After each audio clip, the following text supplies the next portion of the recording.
guys? Nick here. You all know me, or at least if you don't, you clicked on here because of the title, models. Stop paying your photographers. Vice versa to that is photographers stop paying your models. No, that's a pretty interesting take. Well, then, Nick, how do you make your income as a photographer if models aren't paying you? And then the crude answer is the models that I work with don't pay me. Not monetarily. And vice versa, I don't pay those models. Would I be willing to pay them? Yeah. And should you be willing to pay your photographer, or should you be willing to pay your model? And the answer to that is also yes. But it's a weird gray area. There's a lot of black and whites that I have seen in the local Colorado photography scene. I contacted a model who had only worked with one photographer for her entire career. She had 3 shoots under her belt. She wanted $50 an hour. I very nicely told her to pound sand, just by stating that was outside of my budget for the photo session. So why is that? Why did I tell her to pound sand, but why would I be willing to pay Molly for a shoot, Ari, or Jess for a shoot? It's not because I have a personal relationship with them. It's a little more nuanced, a little more complex of an issue. What I mean is in Colorado, at least, for the Colorado photography, modeling, and fashion scene, is we're kind of in a bubble. We have this habit here of circle jerking each other in the market. If I want to do a creative photo session that I'm not going to make any money off of, or it's going to go here on YouTube, and the model wants some photos taken of her to add to her portfolio, why would I charge her for that? Even if I wasn't putting it on YouTube and I was just adding it to my portfolio, why would I charge her for that? We have equal skill, we get an equal payoff from this. The flip side is, if a dressmaking company approached me and said, I want to pay you $1,000 for photos of this dress, we're looking for someone who's redheaded, someone who's good with makeup, whatever this, whatever that, they want this size, this body style, then what?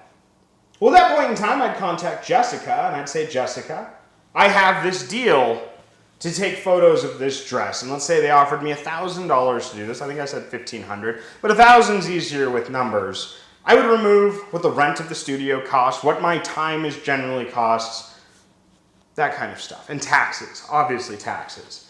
And then I'd split it in half, and I'd split it almost evenly with Jessica, what's left over that profit range. That's just my rule of thumb when it comes to this kind of stuff. But if she comes to me and says, Nick, I want you to take baby photos of me and the baby, then we'd work something out. I'd ask her, is it okay if we make a video of this? And if she says yes, then I don't charge her a dime. If she said no, she'd get my friend's discounted rate. So I need to clarify something right here. The point I'm getting at with this whole little bit of back and forth with myself is it's all about trading. You have to make sure that there is an even trade. So if I'm getting paid by a dressmaker or something along those lines, then I'm going to pay the model because I'm profiteering a substantial amount off of that. Same thing goes if a model approaches me and she needs photos done for her Instagram account because a company reached out to her, I'm going to expect her to pay me. What I mean by if Jessica wants to do baby photos and I can't use them in my portfolio or online because they're something personal by a friend's discount, is really, it's going to not even be the cost of my time. It's just going to be like 25, 30, 40 bucks, enough to get the gas in my car to get out to where my studio is located. I wouldn't actually charge Jessica or any of the models I work with a substantial amount of money for something along those lines. I also work with a very, very particular set of models that just enjoy being in front of the camera and enjoy taking photos. But I wanted to throw this in here real quick to let you know that I'm not just like ripping Jessica off with baby photos. It would literally be like 15, 20 bucks for gas, and then she'd have the photos for her and her family. But if it was something where Jessica had a deal to make a post for Instagram and they were paying her a bunch of money, she would happily pay me in order to take those photos, and vice versa. So let's hop back in. But the money in photography isn't in photographing models. Models are never going to approach you to take their photos because of the number of photographers that will do it for free. It's a bad business model to have. Now, should they be taking model photos for free? Personally, I think that they should be. The market isn't built on models. There's a limited number of models, and there's a limited number of photographers. The problem is you can't expect the dozen models that will live in northern Colorado, in this case, to just shoot with you. They're not going to pay your bills. They're not going to pay your studio rent. You need to branch out. You need to diversify your photography. Now, a lot of people say you should niche. Problem is, in most areas, say for like New York or Los Angeles, the high fashion scene isn't enough to supply the number of photographers. A few photographers break out, and they do really well, and the rest starve. You need to branch out. You need to find ways to make money. Engagement photos, senior photos, real estate, weddings.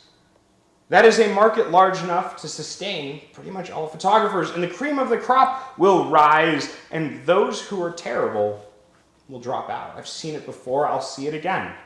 The fact of the matter is this BS circle jerk economy of models paying photographers and photographers paying models for the same looks, the same outfits, eventually burns out. That's why traveling models exist. Traveling model shows up in town, that's a new face, someone that none of the other photographers have worked with, and she can make some money that way because no one's worked with her before, and she'll be out of town in 2 weeks. The same goes with traveling photographers.